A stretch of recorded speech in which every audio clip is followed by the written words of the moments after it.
Le Niger, pays aux potentialités immenses, a longtemps attiré des hommes et des femmes d'horizons divers auxquels il offre les conditions de leur épanouissement.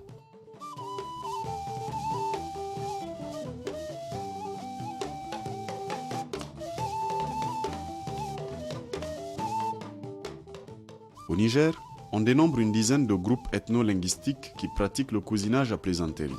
Ce sont des communautés de races parlant la même langue. Il s'agit des Hausa, des Sonrai Zarma, des Kanuri, des Peuls, des Touaregs, des Arabes, des Toubou, des Gourmanché, des Boudouma et des Tassawak. Depuis la nuit des temps, ces groupes ethno-linguistiques ont vécu dans une symbiose parfaite en raison particulièrement de cette pratique traditionnelle séculaire qu'est la parenté à plaisanterie, qui fait que les Arma, les Gobirawa, les Touaregs, les Gourmanché, de même que les Kanuri, les Peuls, les Arawa, pour ne citer que ceux-là, peuvent tous se permettre les uns envers les autres et en même temps se pardonner tout sans jamais en arriver au règlement de compte.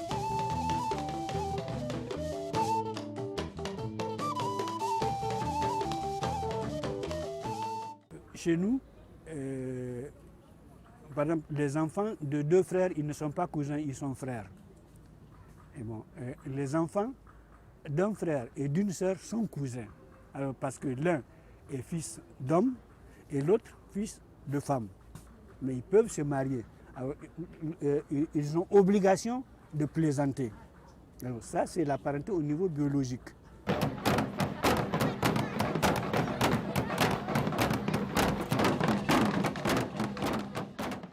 Nous, Germains, on est effectivement issus d'un enfant mâle de Zabarkan. Et les Gobirawa sont les enfants de Zainab, qui est aussi notre tante, si vous voulez. Donc la plaisanterie entre les Gobirawa et les Germains viennent de cela et cette pratique se perpétue jusqu'à ce jour. Au Niger, la chefferie traditionnelle a retrouvé la plénitude de son rôle traditionnel qui est de veiller au bien-être de l'épanouissement de ses administrés. L'autorité des sultans, chefs de province, chefs de canton, chefs de groupement, chefs de village ou de tribu, chefs de quartier, s'étend sur l'ensemble du corps social à la manière d'une toile d'araignée. Le secret de la communication par le biais du cousinage à plaisanterie en direction de la masse rurale qui constitue la majorité de la population.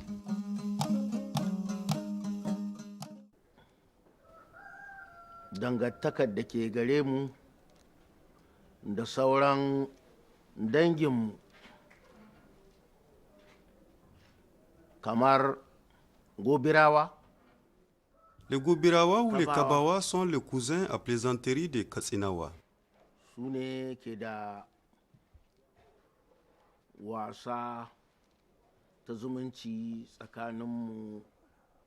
D'ailleurs, j'aperçois là-bas un Bogobiri au fond du palais qui se pavane et s'agite comme s'il ne se souvenait pas qu'autrefois, une simple sauterelle les a mis en déroute avec leur armée.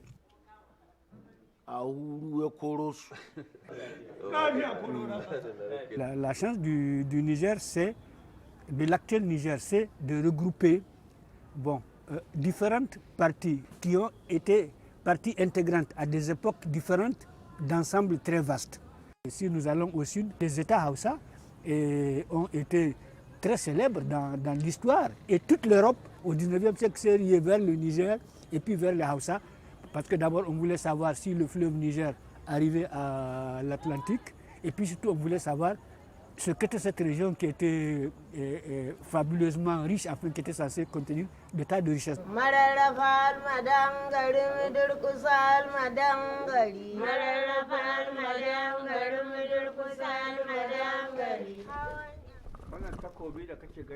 Voici le sabre d'Abba Yazid, le premier roi des États Hausa. À son arrivée à Daoura, il y avait un puits inaccessible, car un serpent génie s'y est caché. C'est avec ce sabre qu'il trancha d'un coup sec la tête du monstre, Le serpent génie s'étala partout jusqu'à couvrir tous les bords du puits. Abba Yazid coupa la tête du monstre et la mit dans sa gibissière. Le matin, alors que toute la population était meurtrie de peur en découvrant le monstre tassé au bord du puits, la reine Daurama demanda à l'auteur de cet exploit de lui apporter la preuve de son acte. Comme récompense, elle épousa Abba Yazid et le nomma roi du Daura. Quant à ce sabre, il n'y a que deux uniques au monde, celui de Bagdad et celui du Daura. Jusqu'à présent, aucun savant n'a pu déchiffrer cette écriture.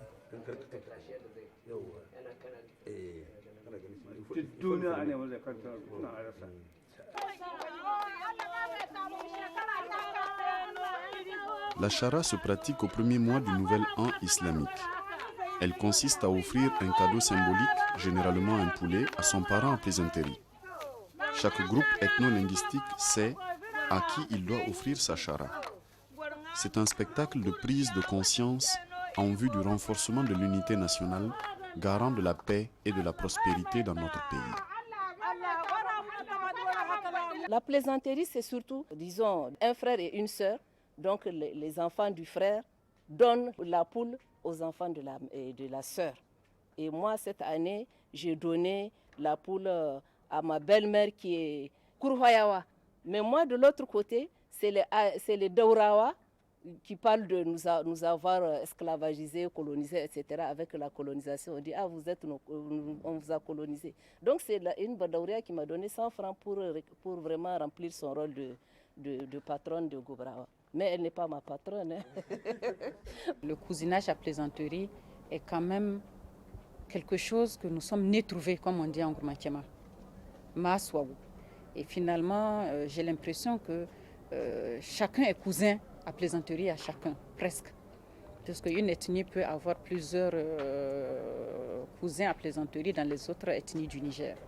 Par exemple, les Gourmantiers, nous avons des cousins à plaisanterie, pour cousins à plaisanterie, les Touaregs, les Peuls, les Sonraï.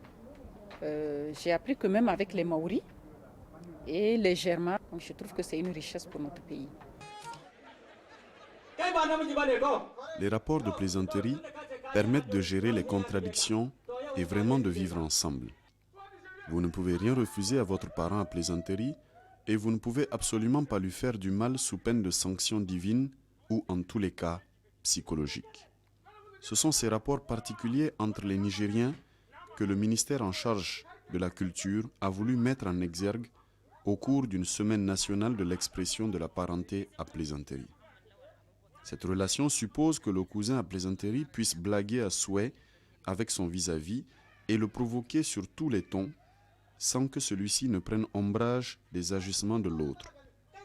Cela contribue à raffermir les liens privilégiés établis et entretenus à travers les âges par les différents groupes ethno-linguistiques de notre pays.